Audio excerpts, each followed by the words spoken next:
Hello, I'm Joe, and welcome to the video.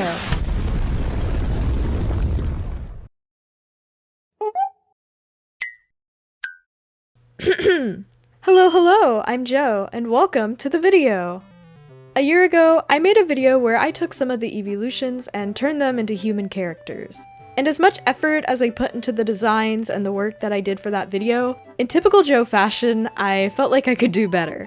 Originally, I had aspirations to make designs for all the EEVEELUTIONS at once, and give them all intricately thought out outfits and fully fleshed out personalities, but it just didn't work out. I was only able to do 2. I was frustrated, but I figured it's fine, it's whatever, I'll just come back to revisit the project when I have the time and I feel inspired again. So, it's been a year. I had life stuff and other things that kept me from making content in general, but the main thing that kept me from continuing this specific series was that the other EEVEELUTIONS were giving me major art block. I'm talking nothing in my brain, head empty. No matter how long I stared at them or brainstormed for them, I was having so much trouble coming up with designs that fell within the original design parameters I gave myself and that looked cohesive with the 2 that I already made. And if I did have an idea, it didn't feel original or like something I wanted to draw. But even with these issues, I wanted to power through for these EEVEELUTIONS. I'm gonna draw them no matter what. So I sat down and I brainstormed. What was going on? Why wasn't I enjoying this? And I concluded it's because of the design parameters I gave myself in my first video. I never explicitly stated them, but I wanted the clothing I gave my characters to be inspired by more casual modern fashion, with an emphasis on bright colors and reflecting the shapes and vibes of the EEVEELUTION in question. No elaborate designs, just something that's cute and appealing. Problem is, I'm not great at designing modern fashion. So that limitation was giving me a lot of art block. Like, it's pretty, it's cute, I like drawing it sometimes. But for this specific project, I wasn't feeling it. I needed something different. Something colorful. Something whimsical. Something... Oh my god, it's fantasy. Fantasy! They're gonna be fantasy characters! Oh my god! So, here's the new art direction I'm giving myself. Colorful fantasy-inspired designs that have a whimsical element to them. They'll have their own lore and characters separate from the EEVEELUTION, but the EEVEELUTION is the jumping off point to each character I make, and both characters should resemble the other a little bit. It's not complicated at all. First up is Leafeon, my baby girl, my one and only. I love her, and I'm making her a man. Leafeon was not the first design I started working on for this video, but he was the first one I finished because I had such a vision for him. I needed to see it as soon as possible, and I had a lot of fun working on his design. The vision I had was quite simple. Leafeon is the grass-type EEVEELUTION, so the vibes we're going for are earthy, green, plants, and... grass. That's easy enough on its own. But I needed something a little more specific to guide me, otherwise there would be a million different things I could do with that aesthetic. And I don't exactly know why I went the direction that I did, but when I was looking at Leafeon, a voice spoke to me in my head that said, "Fencing twink." And so, that's what I went with. I don't really have a reason for it, but yeah, that's it. That's Leafeon. Let's see if there's anything else I can work with. In part 1 of this video, I used Bulbapedia a lot for design inspiration, so just trying to make sure there wasn't any important lore or information I could use for his design, I looked over the Leafeon page. However, I came up pretty empty-handed. The only information I got was that Leafeon smells like fresh grass, which, like, sure, I guess he can, but also that he, and I quote, uses photosynthesis to produce clean air. Which doesn't really help me for this human design. Like, good for him, we love a king that helps the environment, but I can't really work with that unless I want to change the entire direction I'm going. So I ended up ignoring Bulbapedia and just went with my gut instinct. The voice in my head was speaking facts. I wanted to draw a fencing man. Let me pursue my passions. Looking at the shape language for Leafeon was the last thing I did before trying to come up with a final draft. Like the other EEVEELUTIONs, he's very slim and has a cat-like face, but the main thing I noticed that I wanted to incorporate into his final design were these tufts of fur that were growing in random spots around his body. Unlike the tail and the ears, which are replicating leaves, these are more ambiguous as to whether or not they're just straight up fur or plants, which I really like. And I felt like the shape would be easy to put somewhere into the final costume, so that was my goal. And those were all my thoughts before even jumping into the final draft. Getting these down on paper proved to be just slightly difficult though. One thing I didn't consider about a fencing character is that traditional fencing uniforms are so goddamn boring. They're one color suits with a mask, and that's it. That's all they are. Even looking at older fencing uniforms, they don't have much going on. All the details and the fantasy costuming aspect I was aspiring for was not at all apparent in the references I was collecting, and I really tried to use them at first. Like, you could see my drafts where I was trying to keep the simple nature of these uniforms, but none of them were really working. My brain was telling me to do something more intricate, and I really wanted to. So I took about a week's break from working on the design, partly because school kept me busy, as it does, and I came back to it after doing a bunch of artist and fashion studies. And, thank God I did them, because the jump in quality and ideas between the 2 weeks I worked on this design scares me. I need to do so many more studies, guys. I really do. Because of the drafts I did a week before, I very quickly realized the main visual thing I liked about fencing were literally just the swords. The thin blades, the base is where you hold them. It's such a simple prop, but there's a lot you can do with it. I figured since Leafeon was a grass type, I could make the swords into blades of grass, further incorporating the grass type theme into his design. Like I alluded to earlier, I ditched the whole fencing uniform idea and instead just decided to let myself do literally whatever I wanted. I don't even know how to describe the uniform I created. I just kinda let my hand do whatever it wanted, and it shat this out. However, I did consciously keep some elements from previous drafts. In the midst of designing, I was perusing on Pinterest for inspiration when I came across this absolute beauty. This pretty, fancy old shrug. I need you to get on Leafeon right now. Obviously, I didn't copy it verbatim, but the basic shape was enough for me to know I wanted something like it on my Leafeon.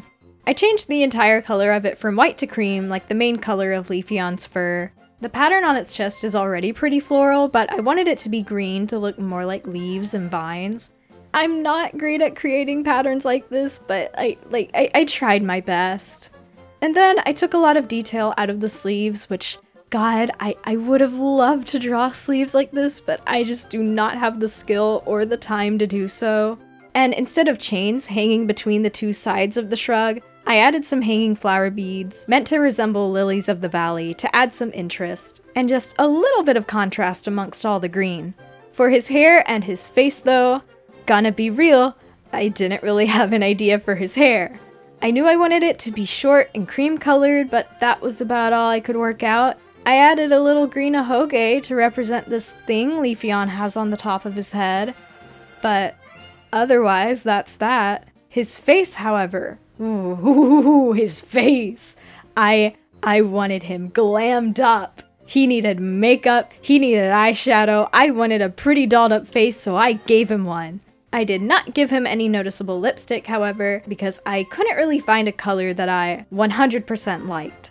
And finally, looking at the bottom half of his design, I gave him coattails, which colors and shapes are supposed to represent leaves. Credit to my friend Jay for the idea, he is my goat. And I made the boots a darker shade of brown with gold accents. I knew I wanted either his gloves or his boots to be brown as a callback to his brown paws, and it just worked better here. And so, here is the final design! Actually, Editor Joe here. After finishing the other evolutions, I was not happy with this final product, so I redid this Leafeon already. This section of the video is already long enough, so I won't yap too much. I just want to quickly touch on the things I changed. After finishing my first Leafeon final, I showed it to a bunch of people, and a couple of them told me the hair was too plain.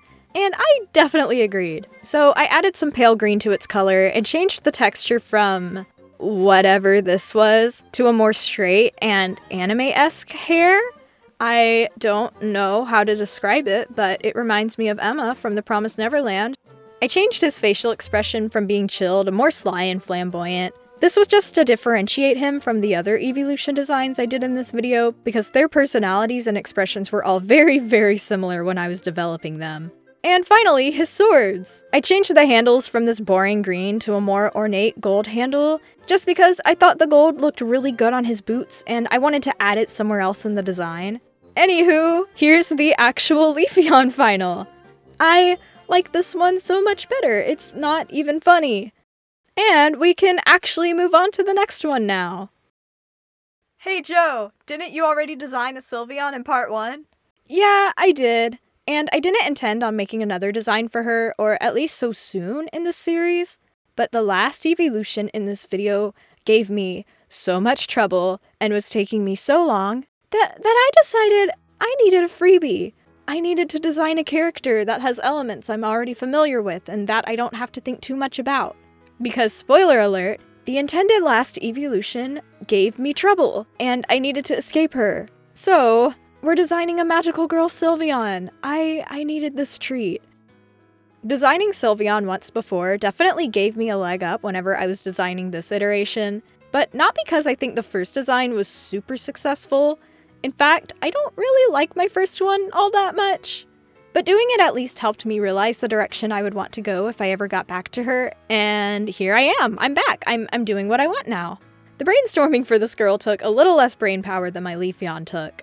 Whenever I first started making drafts of Leafeon, I had a general idea for his design with no details down, but going into Sylveon, I had both the general idea and a couple specific details I wanted to include. So when I started sketching for her, instead of doing the blocky color ideations you saw me do previously, I kinda just dove into the more detailed sketches. One thing I'm happy with about my art lately is that I'm getting more comfortable with detail. I'm not at all where I want to be, but you know, baby steps, I'm getting there.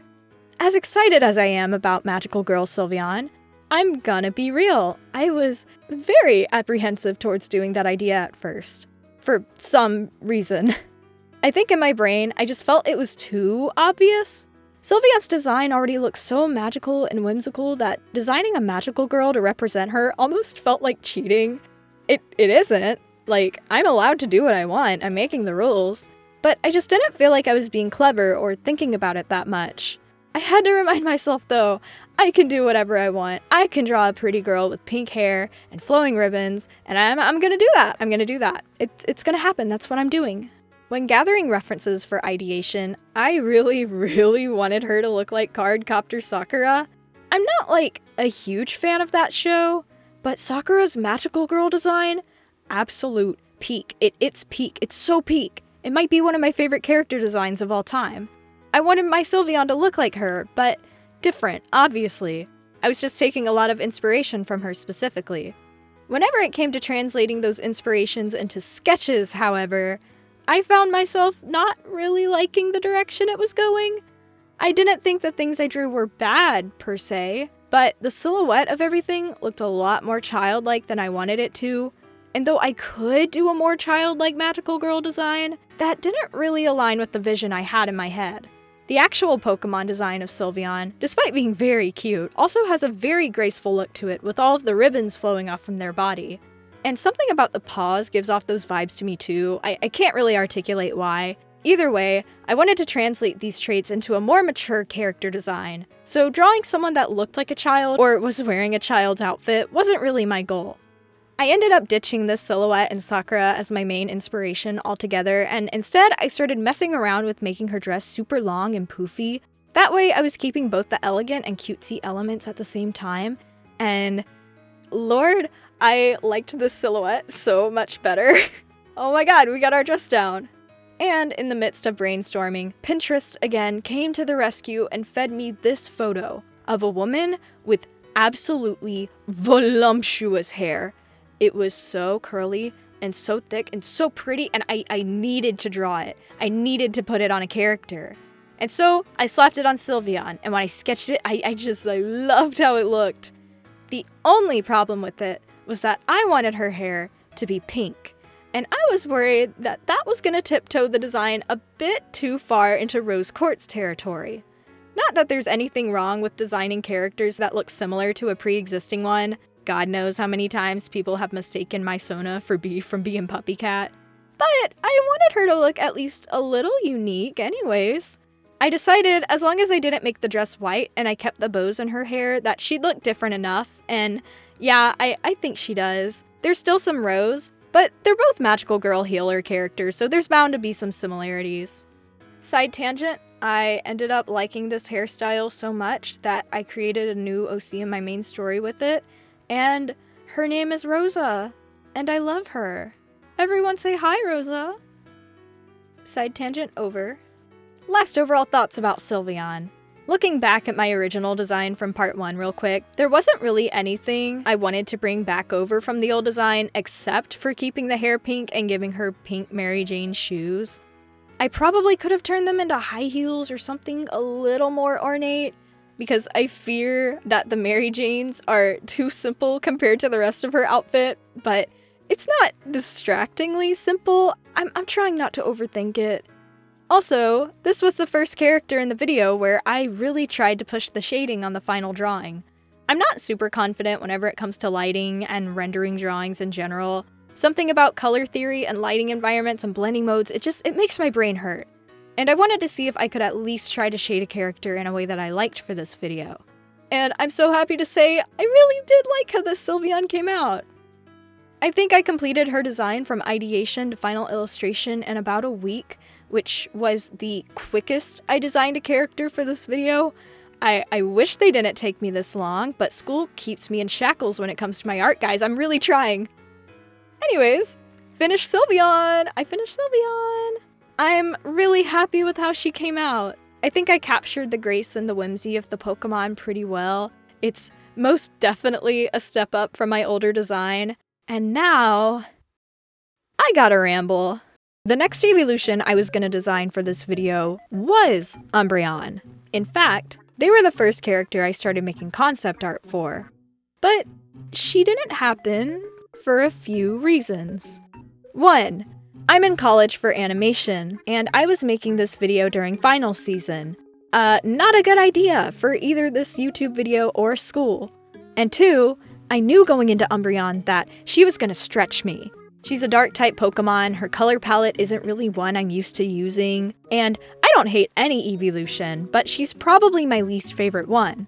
So, you may be wondering, Joe, it's your video, you don't have to design anything you don't want to. And, true, but I have a younger cousin who's really into Pokemon and who also watches my videos. And during Christmas break last year, I got to spend a week with his family. And one day, he walks up to me and he goes, "Joe? Yeah? You know your human Pokemon video?" "Oh yeah, I do. If you ever make another one, do you think you could make an Umbreon?" "Yes, of course, I'll do anything for you." And I said that, not realizing the absolute struggle I would have designing her. And I don't even have a lot of proof of it, because most of the struggle happened internally. I was in school and struggling with the workload there, and as a result, I just struggled more with this design, because all of my creative brainpower was being stretched thin between every little thing I was doing. So, I did Sylveon as a quick escape from her, and then when I came back to tackle Umbreon again, I decided, no, I'm doing something else. So, if you are my cousin watching this video, I am sorry. I don't even know if you'll remember asking me about this, but just know I tried, and I'll be sending you the concept art that I made.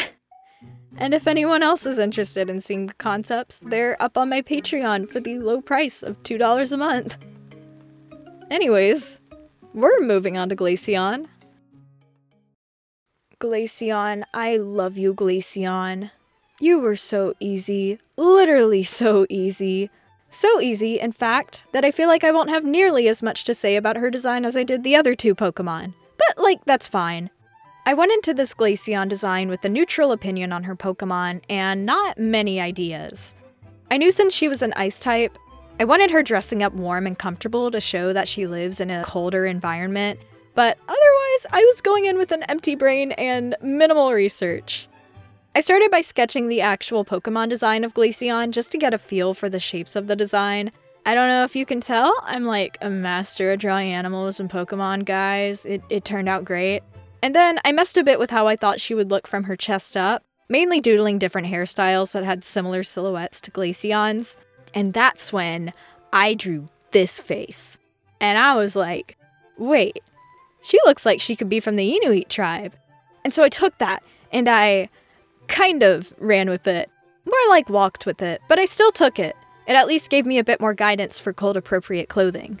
I looked up Inuit fashion, and most of it is made from fur and hides of animals, so I played around with giving her outfit a furrier texture.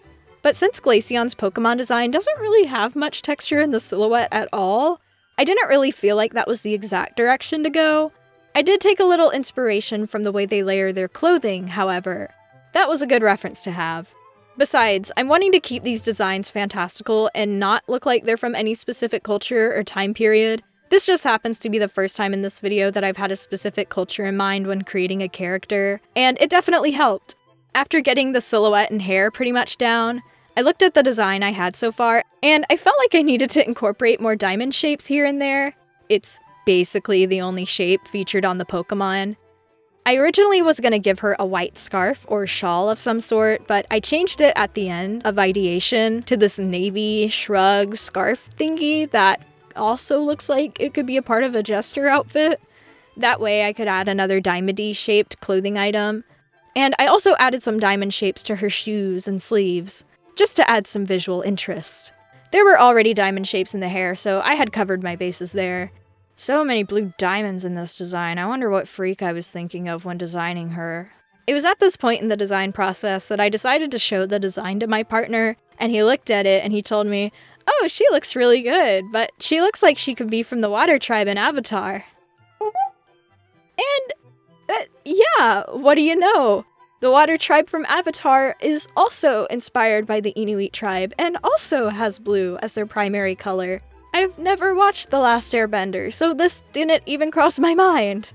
It actually made me take a step back and make sure that the design didn't look too similar to those in the Water Tribe, because I didn't want it to look like I was just making an Avatar OC. And I think, since I got rid of all the furry textures, as well as the fact that the blue leans more green, I feel that differentiates it enough, even though, they still have their similarities. At the beginning of this drawing, I felt indifferent about Glaceon, but nearing the end, I started falling in love with her, which is one thing I really like about making these videos. I feel every time I redesign or spend time with a character, it lets me absorb them better, and I connect to them in a way that I never could have previously. I don't know, the way art just has that ability to let myself attach to something like this is it's so freaking cool. I love art, guys. I love drawing. Ending on a very positive note here. Anyways, Glaceon, she's done! I used her as an excuse to try and draw a slightly more dynamic pose than I'm used to for these pieces, and I think it turned out pretty well. I really like how she looks. Here are the 3 that I made in this video all lined up, all together now. And here are the 2 that I made last year. I'm gonna be real, I'm very proud and happy with the direction my art is going compared to last year's video. I think the designs this time around have a more consistent quality, and honestly, there's not one that I like more than the other, which I'm taking as a great sign. I think there's strengths to all of them. In the past couple months I've taken away from YouTube, I've really tried pushing my art skills more, and I've tried finding a style that I'm happier with. And though I'm not at the exact destination I want yet, this video was definitely a step in the right direction. And I don't know, I'm happy with it, I'm so happy with it. And it couldn't have been made possible without my patrons! My current Patreon tiers are $2 a month, $5 a month, and $10 a month respectively. With the membership, you'll get early access to all the art I post online, as well as sketchbook and video sneak peeks, and you'll just get to see things that I don't post anywhere else. And the $10 tier will get your name read in my videos just like this. Trivia Magic, Stir, Cookie Cutter, and Astrid. My $10 patrons, thank you so much for supporting my channel. The link to my Patreon is in the description if you're interested. And with that, this video is done! It's over. I can rest easy and start on the next one. I've literally been working on this video since March. It's taken me so long. I also realized I hit 100k while I was gone. So thank you guys for that. That was crazy. That was insane. So thank you all for watching this far, and I'll see you in the next one.